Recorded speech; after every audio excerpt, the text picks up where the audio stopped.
ये कहानी है 8 मार्च 2014 की, जब मलेशियन एयरलाइंस का एक जहाज़ कुआलालंपुर से टेक ऑफ तो हुआ, लेकिन वो कभी अपनी मंजिल बीजिंग तक पहुंचा ही नहीं। आज तक कोई भी ये नहीं जानता कि आखिर ये जहाज़ गया तो गया कहाँ। लेकिन पूरे 10 सालों के बाद फाइनली अब एक उम्मीद मिली है कि शायद ये जहाज़ इस वक्त यहाँ मौजूद हो सकता है। वेलकम करता हूँ आपका अपने चैनल पर। दोस्तों, ये बात है 8 मार्च साल 2014 की, यानी आज से करीब 10 साल पहले मलेशियन एयरलाइंस का एक जहाज़ फ्लाइट MH370 को मलेशिया के कैपिटल कुआलालंपुर से टेक ऑफ करके चाइना के कैपिटल बीजिंग तक जाना था। बात करें अगर इस प्लेन के पैसेंजर्स की, तो इसमें 227 पैसेंजर्स सवार थे, जिनमें से ज़्यादातर का ताल्लुक चाइना से था। इन्हीं के साथ साथ इनके साथ 10 क्रू मेंबर्स और 2 पायलट्स भी मौजूद थे। दोनों पायलट्स ही इंतहाई एक्सपीरियंस पायलट्स माने जाते थे, जिनमें से एक कैप्टन ज़हारी अहमद शाह थे, जो 33 साल का फ्लाइट एक्सपीरियंस रखते थे, जबकि दूसरे 27 साल को पायलट फारिक अब्दुल हमीद एक जूनियर पायलट थे, जिनको 7 साल का फ्लाइट एक्सपीरियंस था। अगर इस प्लेन की बात की जाए तो ये 11 साल पुराना बोइंग का 777 जहाज़ का मॉडल था, जिसमें ना ही किसी किस्म की कोई प्रॉब्लम थी और ना ही ये जहाज़ पास्ट में किसी भी किस्म के मैकेनिकल या इलेक्ट्रिकल हादसे का शिकार हुआ था। बताने का मकसद सिर्फ इतना है कि ये मलेशिया और चाइना के दरमियान चलने वाली एक बिल्कुल नॉर्मल रूटीन फ्लाइट थी, जो रोजाना 5 घंटे और 34 मिनटों की परवाज करके मलेशिया से चाइना या फिर चाइना से मलेशिया जाती थी। लेकिन आज का दिन इस फ्लाइट के लिए किसी भी तरह नॉर्मल नहीं था, बल्कि ये एबनॉर्मल से भी काफ़ी बढ़कर कुछ था। बेशक फ्लाइट MH370 को सिर्फ 5 घंटे और 34 मिनटों के लिए परवाज करनी थी, लेकिन टेक ऑफ करने से पहले इसमें ज़रूरत से ज़्यादा फ्यूल डाला गया था, जिससे वो 7 घंटे और 41 मिनटों तक हवा में उड़ सकता था, यानी अपनी रिक्वायरमेंट से भी 2.25 घंटे ज़्यादा। अब ऐसा करना भी एयरलाइंस की एक रूटीन प्रैक्टिस होती है, ताकि अगर प्लेन को कोई ख़राब मौसम या किसी इमरजेंसी का सामना करना पड़ जाए तो वो कहीं एक्स्ट्रा फ्यूल के ज़रिए कहीं भी लैंड हो सके।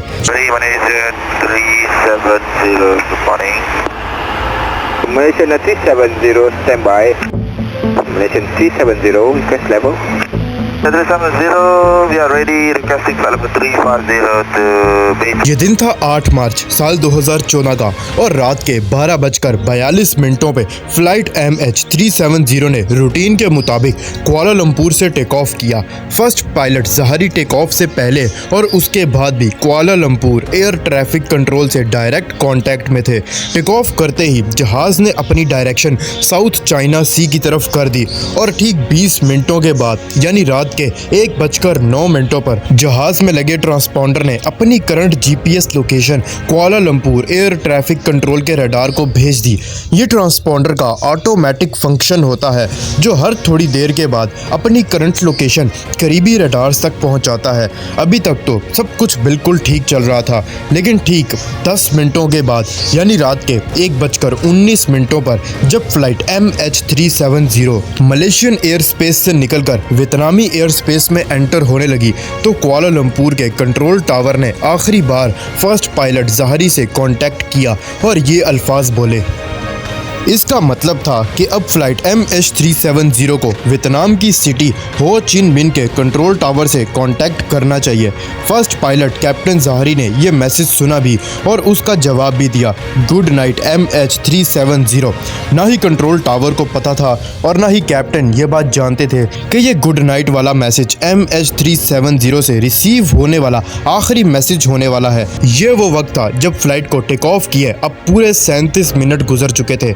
अब नॉर्मली होता यूं है कि प्लेन जब तक अपनी मंजिल तक नहीं पहुंच जाता, वो अपने रास्ते में आने वाले किसी भी बड़े एयरपोर्ट के एयर ट्रैफिक कंट्रोल टावर से कांटेक्ट में रहता है, और यहाँ भी कुछ ऐसा ही होना था। लेकिन सब कुछ जो अभी तक नॉर्मली चल रहा था वो अब नॉर्मल होने लगा। जी हाँ, अपने आखिरी मैसेज के ठीक कुछ मिनटों के बाद 1:21 पर फ्लाइट MH370 अचानक रडार से गायब हो गई, यानी कुआलालंपुर और ही ची मिन दोनों के रडार से प्लेन पूरी तरह से गायब हो चुका था। अब ये बात कुआलालंपुर टावर के लिए बिल्कुल नॉर्मल थी, क्योंकि उन्होंने समझा कि MH370 अब वियतनामी एयर स्पेस में दाखिल हो गया है। इसी वजह से प्लेन उनके रडार से गायब हो चुका है। लेकिन हो ची मिन कंट्रोल टावर में फ्लाइट MH370 को अपने रडार से गायब होता देखा तो उनको कुछ गड़बड़ लगी। उन्होंने फौरन कैप्टन से सिचुएशन मालूम करने के लिए वायरलेस किया, तो आगे से किसी से भी कोई जवाब ना दिया। अगले 18 मिनटों तक हो ची मिन टावर MH370 से कांटेक्ट करने की कोशिश करता रहा, लेकिन कैप्टन की तरफ से फिर भी कोई जवाब नहीं आया। और तभी हो ची मिन टावर ने कुआलालंपुर टावर से कांटेक्ट किया और उन्हें सिचुएशन से अपडेट किया।